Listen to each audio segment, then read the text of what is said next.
Am I doing this right? Yeah, there we go. Hi, everyone. Nice to be here. First things first, a little bit about me. My name is Tadeo. I joined MakerDAO as a community member. Not after that, I was contributing for a couple projects, finally joined the Data Insights core unit, and finally became the facilitator for that unit. And now I'm the developer relations for Phoenix Labs. Little DAO disclaimer, these are my point of view only. This is an incredibly big system, and I'm only focusing on the things I deem that are relevant, and also just a pinch of salt with what I say. There we go. Okay, so MakerDAO's more or less organizational structure. We have the MCD, or the actual protocol, in the middle. We have MKR holders making decisions on the protocol and its parameters. And then through our partners, we are connected to our users. On the demand side, we have DAO users. And then on the supply side, we have our vault owners. I want to focus on the bottom, the core units, which essentially are the teams that run the daily operations for the protocol and the DAO, and the delegates, people tasked with making informed decisions for the benefit of MKR holders. So this looks pretty clean and nice, and it worked, I would say, fairly well at the start when we're at small scale, which I think most things work that way. But then as we scaled up, we started encountering more and more issues and challenges that we couldn't overcome with the current structure. Particularly to exemplify with the core units, we started with only a few of them, and at the start of last year, we kind of had this picture, which is where fully independent teams that were loosely connected and loosely collaborating with each other. The communication became almost impossible. Collaboration became quite difficult. We started siloing ourselves and not really being as effective as we want to be. So a couple of the challenges, or let's call them problems, that we actually had are some over there. The main one is the idea of something being complex or complicated. Complexity is not necessarily a bad thing. It happens with maturity and with a growing system. The problem is that is translated to complications.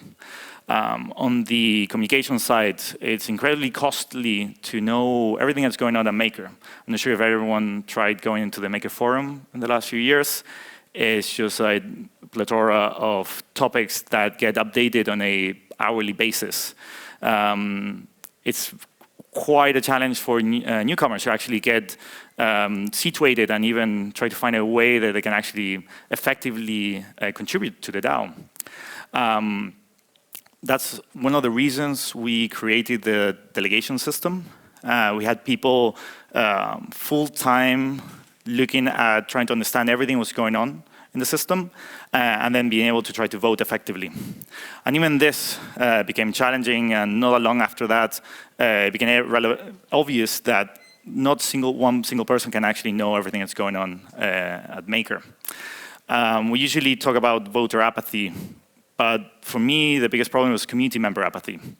If you want to know about one topic, or you care about a topic, you want to stay updated and you want to contribute to it, it's incredibly difficult, and it's almost essentially a full-time job.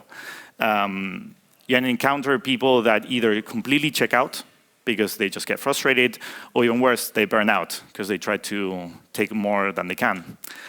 And I could take all of this and just make the excuse that the DAO is not really optimizing for efficiency, we're optimizing for resiliency. But even then, we failed on the resiliency side. We had multiple single points of failure that at any point could disrupt the entire organization. So to simplify and really mimify it from a contributor point of view, we had the problem that governance didn't really have a clear direction. It was ideas that were very strongly held with very little time. And then from the governance perspective, they saw contributors confusing what work and value means. You can do meaningful work and generate value, but you can also be doing work as an honest actor and still not provide any value whatsoever to the community. So, to solve this, we've enacted what we call the Endgame Plan. It's a massive reorganization or restructuring of not only the organization, but also on the technical side. And without going too much into every single detail that encapsulates it, from my personal perspective, the most important thing is the idea of separation of concerns. It's this idea that you, as an individual, you can contribute to an area effectively without necessitating knowing the entirety of the organization at any point in time, and separating tasks and activities.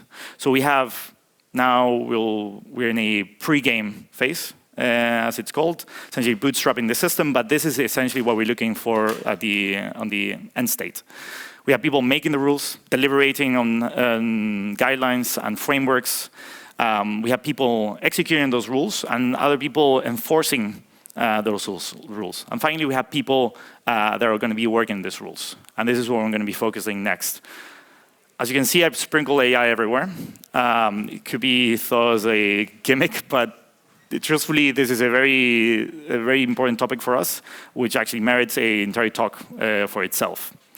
So, on the people working within those rules, we have something called ecosystem actors, that you can think about them as service providers, and then subDAOs. So let me jump into subDAOs.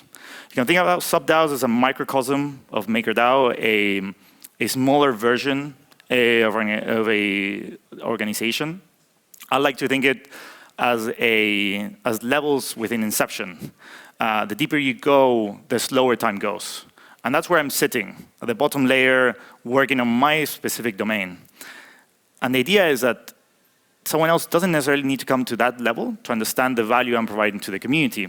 They should be able to abstract this away and be on a higher level and get the benefit, understand the benefit that is coming from this.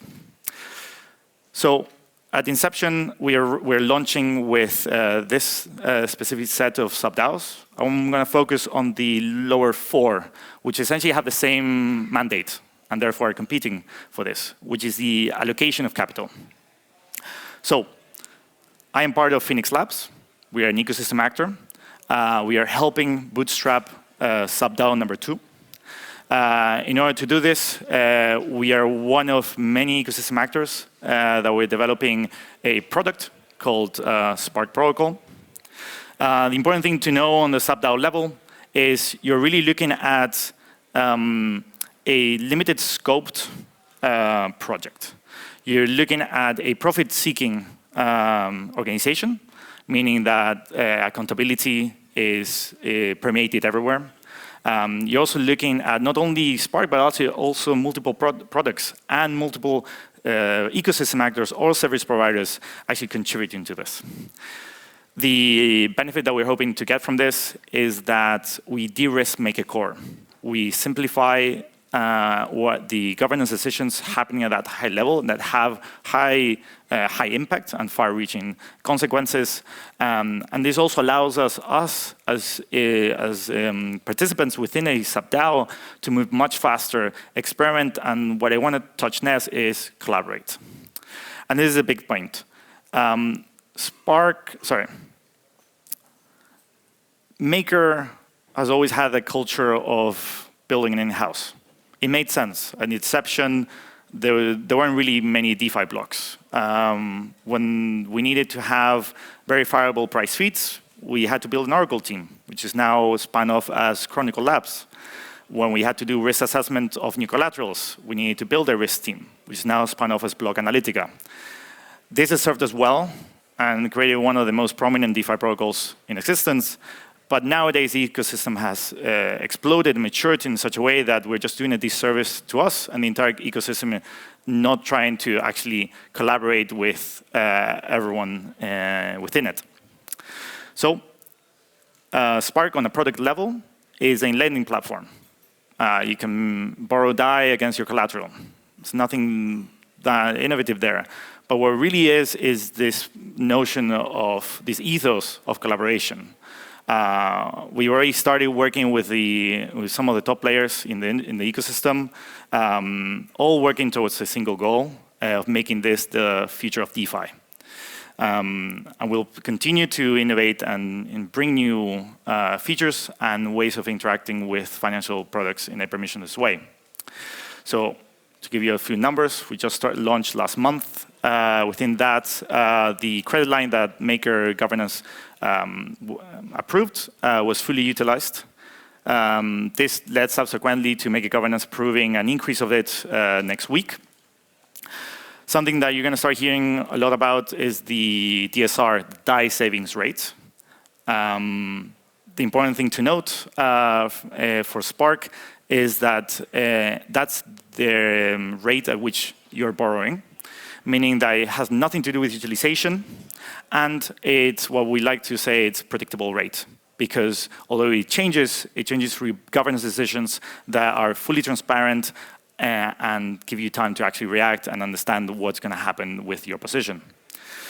And again, towards the idea of collaboration, we're finally back at sponsoring hackathons. This time around, this weekend, we're encouraging hackers to build liquidation bots, automations, work on UX, and also analytics.